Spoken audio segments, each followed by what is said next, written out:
জয় মা তারা। জয় মা তারা। মায়ের কাছে এসছি কতগুলো প্রশ্ন নিয়ে। তো আজকে বিশেষ মানে কিছু একটা বলতে চাইছি না, কারণ আজকে তো অনেক রাত হয়ে গেছে।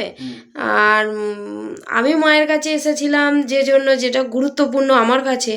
তো বলি, মা তো সবাই তো বলে যে মা নাকি পাথরের মূর্তি, বা পেতলের, যাই হোক, মা পাথরের মূর্তি, মায়ের মধ্যে নাকি প্রাণ নেই। তা সাধারণ মানুষ, আমরা তো সাধারণ মানুষ, তা সাধারণ মানুষ হয়ে আমরা বুঝবো কী করে যে মা সত্যি আছেন? সেটা যদি একটু বলতেন। খুব ভালো প্রশ্ন। দেখো, এই প্রশ্নের উত্তর দিয়ে গেছেন বড় বড় মুনি ঋষিরা, এই প্রশ্নের উত্তর দিয়েছেন স্বয়ং বামদেব বাবা, এই প্রশ্নের উত্তর দিয়েছেন স্বয়ং রামকৃষ্ণ পরমহংসদেব। আমি তাদের নিমিত্ত মাত্রও নয়। তাও তুমি যখন প্রশ্নটা করলে আমি উত্তরটা দিই। দেখো, কে বলেছেন মায়ের মধ্যে প্রাণ নেই, মায়ের মধ্যে পাথর? কে বলেছে? এটা কিন্তু বিশ্বাসে মেলাই বস্তু, তর্কে যাবে বহুদূর। ঠিক আছে, মা আছেন, আচ্ছা মা বিরাজ করছেন আমাদের মধ্যে। আচ্ছা। এইবার তুমি প্রমাণটা কিভাবে পাবে? দেখো, যখন মায়ের পুজোয় বসছো বা তুমি সেবা দেওয়ার চেষ্টা করছো, তখন অন্তর থেকে তুমি যখন ডাকবে মাকে, দেখবে নয়ন বে অটোমেটিক একটা জলের নয়ন ধারা চলে আসে।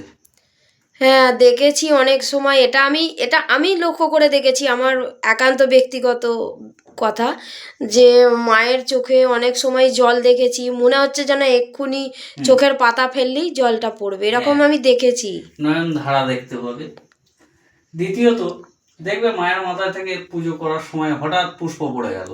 হ্যাঁ, দেখেছি, ওটাও দেখেছি, দুবার দেখার সৌভাগ্য আমার হয়েছে। কিন্তু মায়ের মাথায় পুষ্প সামান্য গড়িয়ে পড়ে না, মায়ের মাথার পুষ্প কিন্তু জানান দেয় যে পুষ্প পড়ছে।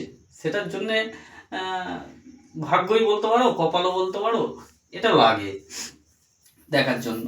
সবাইকার কপালে থাকে না, এটা আমি বলি না, তোমরাই বলো। হ্যাঁ, আমি দুবার দেখেছি, আমার ভাগ্যে ছিল হয়তো। আমরা বলি যে মা যদি কৃপা করেন তাহলে তুমি অবশ্যই দেখতে পাবে। তারপর দেখবে তুমি কোনো একটা বড় বিপদে পড়েছো, খুব সমস্যার মধ্যে পড়েছো, এক মনে মাকে ডাকবে, দেখবে তুমি কোনো রাস্তা পাচ্ছ না, সেই রাস্তা কিন্তু একটা বেরিয়ে যাচ্ছে। আচ্ছা।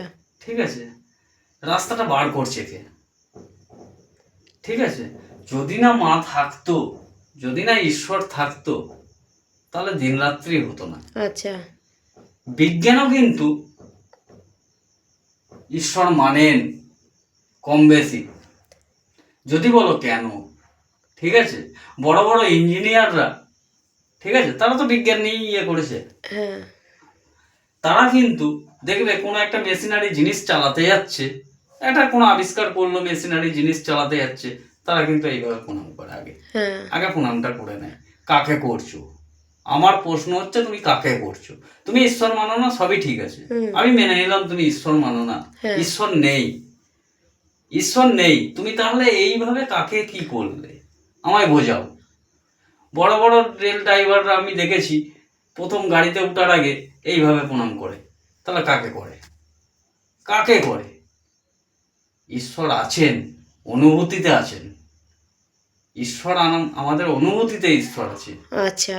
ঈশ্বরকে চোখে দেখা যায় না, ঠিক আছে, ঈশ্বরকে মন থেকে, অন্তর থেকে ডাকতে হয়, তাহলেই তুমি বুঝতে পারবে যে না, ঈশ্বর আছেন। ঠিক আছে, এই যে আমাদের দুঃখ কষ্ট, ঈশ্বর, তুমি বলতে পারো যে ঈশ্বরকে ডাকলে এত দুঃখ কষ্ট থাকে কেন তার, তাই তো? ঈশ্বরকে ডাকলে দুঃখ কষ্টর কারণটা হচ্ছে, দেখো, আমি এর আগেও বলেছি, তুমি একটা কোনো জিনিস কিনতে যাচ্ছ, ঠিক আছে, তুমি তো যাচাই করে নেবেই। হ্যাঁ, অবশ্যই। যে তুমি জিনিসটা খারাপ কিনছো না ভালো কিনছো। তেমনি ঈশ্বর তোমায় যাচাই করে নেবে না যে তুমি তার কিরম ভক্ত, পরম ভক্ত নাকি? হ্যাঁ, বিপদের সময় তুমি মা মা করে ডেকে যাচ্ছ, আর সুখের সময় তুমি ডাকছো না, এটা কিন্তু পরম ভক্তর পরিচয় নয়। আমি সুখের সময়ও ডাকবো, দুঃখের সময়ও ডাকবো। আচ্ছা, ঠিক আছে, তারপর যে মা কৃপা করবেন, দেখবে ভবতরণী পার হয়ে গেছো, কখন পার হয়ে গেছো মায়ের চরণে তুমি নিজেও জানো না।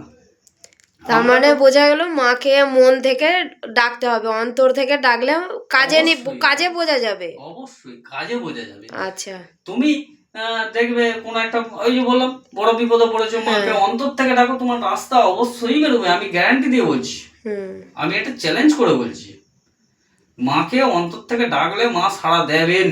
আচ্ছা, যে বলে যে আমি মানি না, যে বলে আমি বিশ্বাস করি না, তাকেও কিন্তু একবারের জন্য হলেও মাকে ডাকতে হয়, একবারের জন্যও ডাকতে হয়।